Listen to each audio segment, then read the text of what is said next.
Et à 8h39 sur Europe 1, il est avec nous en studio tous souriants. C'est Alexandre Devecchio du Figaro pour son édito. Bonjour Alexandre.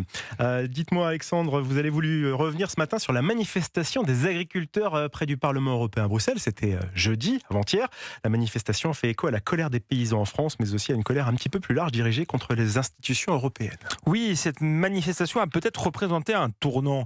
Elle a réuni un peu moins d'une dizaine de milliers de personnes, mais elle n'en constitue pas moins un symbole.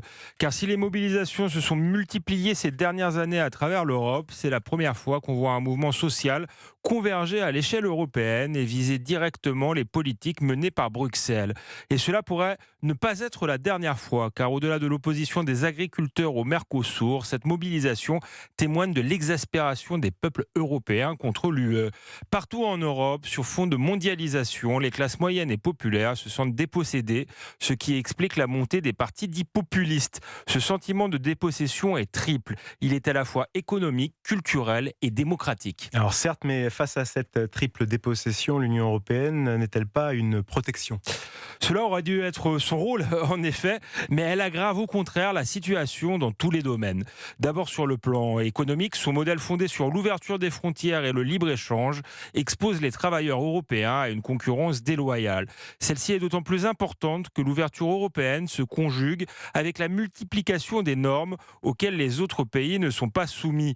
Le traité du Mercosur, auquel s'opposent les paysans, est devenu le symbole de cette dérive. Mais celle-ci s'observe aussi en matière industrielle, comme en témoigne encore tout récemment la liquidation de l'usine Brandt. Le vieux continent voit ainsi ses capacités productives détruites ou délocalisées à l'étranger. Sur le plan culturel, l'ouverture des frontières facilite l'immigration de masse. Celle-ci, sur fond de bouleversements démographiques et d'islamisation, change peu à peu le visage de l'Europe. Alexandre Devecchio, vous avez également évoqué une dépossession démocratique. Oui, c'est peut-être le plus important, car en vérité, la dépossession économique et culturelle n'est que la conséquence de cette confiscation démocratique. Le modèle d'ouverture défendu par l'UE n'a jamais été l'expression de la volonté des peuples européens. En vérité, les décisions stratégiques sont prises par un pouvoir technocratique, coupé de la réalité du terrain et dont la légitimité populaire est inexistante. Aujourd'hui, les institutions européennes adoptent de façon invasive des textes en jet continu. 65% de nos lois sont d'origine européenne. Où est la démocratie, la discussion, l'adhésion, le consentement ? S'interrogeait l'ancien ministre de l'économie Arnaud Montebourg cette semaine dans le Figaro Magazine. Tout cela est en train d'exploser. Il y a les pressions extérieures, mais aussi une lourde exaspération intérieure, constatait-il. Les peuples européens sont en train de prendre conscience que le pouvoir n'appartient plus entièrement aux gouvernements nationaux.